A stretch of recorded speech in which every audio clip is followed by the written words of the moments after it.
সকাল দুপুর পেরিয়ে সন্ধে হয়ে এলো, কিন্তু এখনো তো সে এলো না।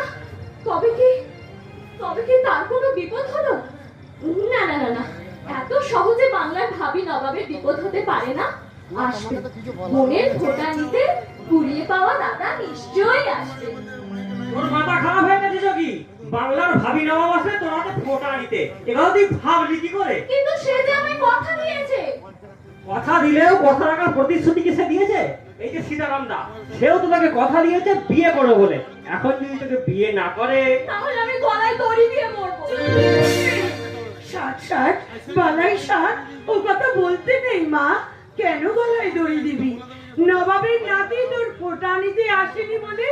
ওরে মা, ভগবান যা করেন মঙ্গলের জন্যে। অত বড় মানুষের নাতি আমাদের এই কুড়ে ঘরে এলে তাকে বসতে দেবে কিসে? খেতে দিবি কি?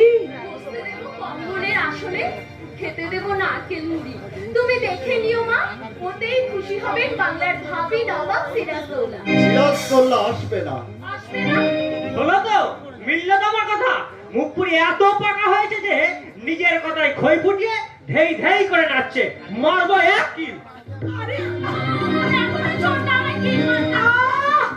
চুপ কর তো, দেড়ে দেড়ে ছেলে মেয়ে হলো এখনো খুনসুটি করা গেল না। ওটাই তো ভাই বোনের স্বর্গীয় সংলাপ সরবারি। এমন সংলাপ যদি সবাই বলতে পারতো তাহলে স্বর্গ নেমে আসতো এই মাটির পৃথিবীতে। পৃথিবীতে স্বর্গ রচনা হবে না শেখ কাকা। আদিম যুগের হিংস্র মানুষ আজও মারা যায়নি।